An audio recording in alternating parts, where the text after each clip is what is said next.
What's up, everyone? Navjeezy here with Youngry, and I'm here with James Digby, who is the CEO of Good Shift, which is an investment firm. So please tell us a little bit about Good Shift. How did you start it? Sure thing. So Good Shift came about as a way of looking to find how can we give back to entrepreneurs. We're based in Sydney. We also created a new co-working space to kind of build a community around impact investments, whether it be socially diverse projects, projects looking at sharing for something. Yeah, that's awesome. And did you start out just like investing in tech companies, or was it more creative? I've been investing personally for a long time now, and my chairman's been looking for someone to take the helm. So previously they had a tech fund which focused on really early stage startups, and for me coming in, then that's great, but I wanted to use tech for something positive as opposed to tech for the sake of tech. Yeah. So that's where kind of Good Shift came about and has that focus on impact investments. Okay, awesome. That's great. And what opportunities do you think entrepreneurs can take in Good Shift? Yeah, so I think when people say they hear impact investments, they're like, oh, so you invest in not-for-profits.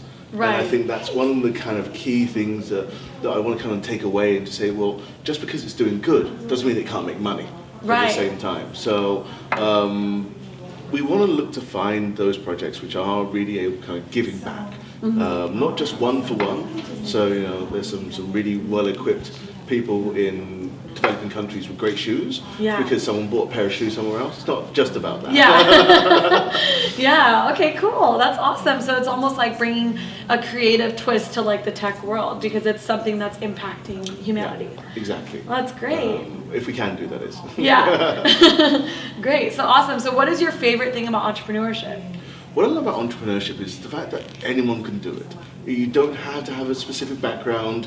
You just have to have an idea that you're passionate about and that you can really run with it. And it comes from so many different backgrounds. Like even the group that we have within the cohort now is that some have done startups before, some are just fresh out of it, some have just gone through one startup, failed miserably, but then they're back on the horse again, trying new things and taking.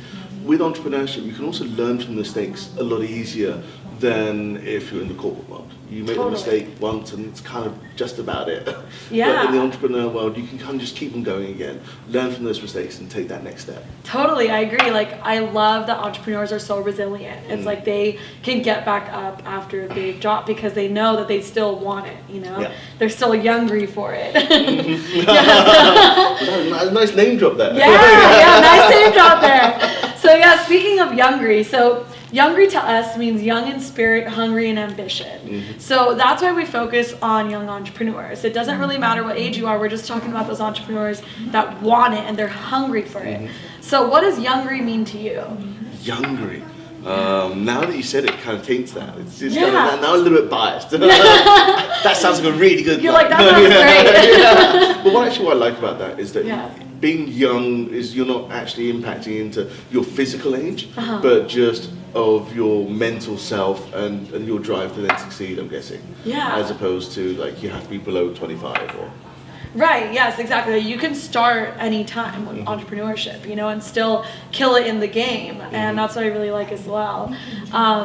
And then so I just wanted to ask you another thing is that we love reading and we love books because a lot of entrepreneurs self-educate themselves. A lot of them, I've met some really cool entrepreneurs, didn't even graduate college, but they're just so knowledgeable in the industry. So are there any books that you recommend to early stage entrepreneurs? Do you know what? This is it's not going to be fair because I live in Copenhagen. Okay. I've been based out there for a long time. And there's some great books by Danish authors, and I've been reading those recently. So that doesn't really help you guys. But one's called Hungry in Paradise.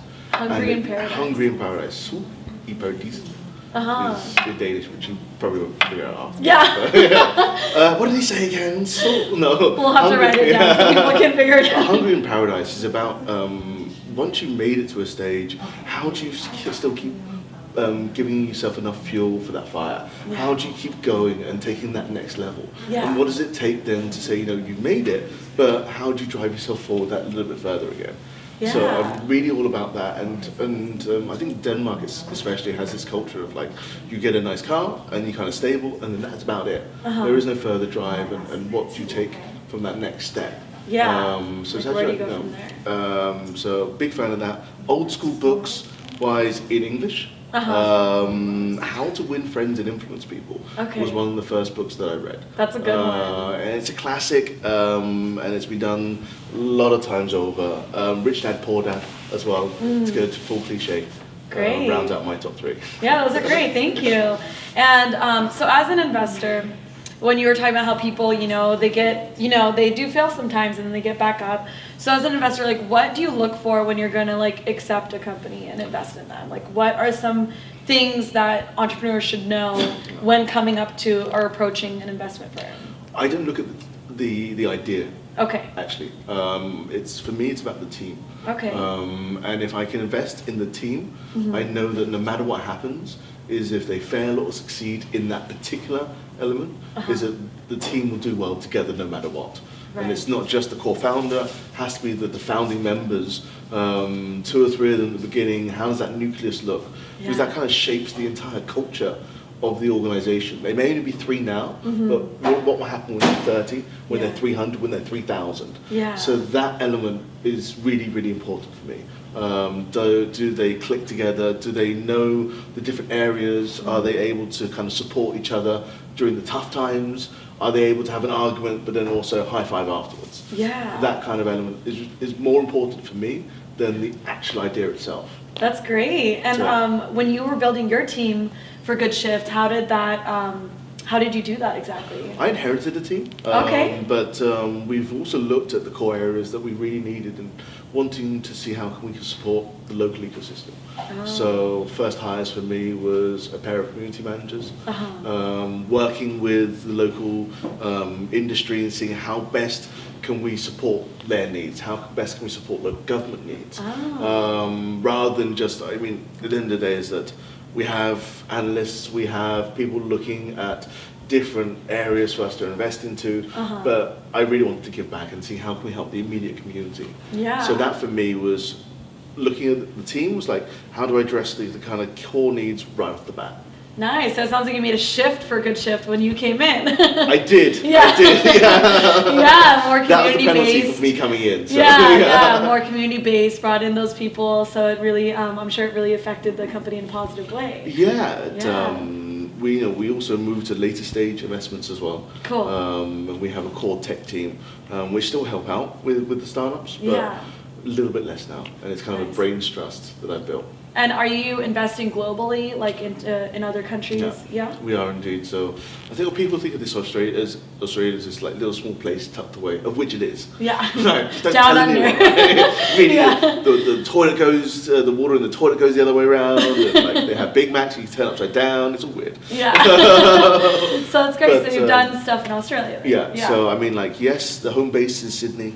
But we'll look at investments from Southeast Asia, across Europe, and of course, North America. That's great. So how would our audience be able to find you? Yeah, so you can go to goodshift.vc.